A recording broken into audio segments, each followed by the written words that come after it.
Anybody can build a big business, honestly. Anybody can. The only difference, the difference between people who build big businesses and people who don't, is that the tiny majority who do care like crazy about human problems. You gotta care. Look, it's not business, it's human problems that have to be solved. And I say this every so often. Any entrepreneur who can walk into the uh, entrepreneurial landscape and solve problems is going to be paid by the customer. And if you can solve the biggest of all problems, you're going to be paid big.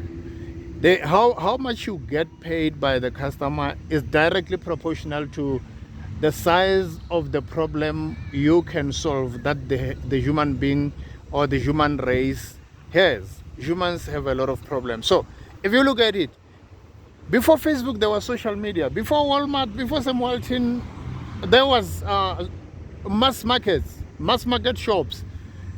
But these guys did it better. They built, Mark built a bigger social media called Facebook. But remember, Mark found MySpace. Back then, MySpace was sort of looked promising as a social media a book, if I have to put it that way. But it got sunk under. So Facebook, before Facebook, there was MySpace.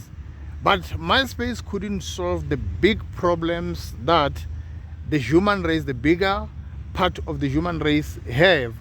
And Sam Walton did the same thing also. He solved the biggest of all the problems with Walmart. So if you can care enough, if you can care with desperation, trouble is a lot of people that you meet don't care with desperation.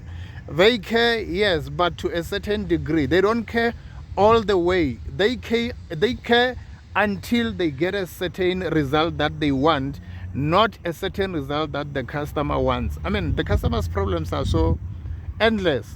So if you can go all the way with the customer most of the time doesn't know where he is going. But if you can show up and say, look, I know where I'm going, and most importantly, a person who knows how to get there as far as solving the customer's problems is concerned, the customer will themselves want to volunteer to establish a relationship with you. And if you allow them, they will want to maintain the relationship by paying.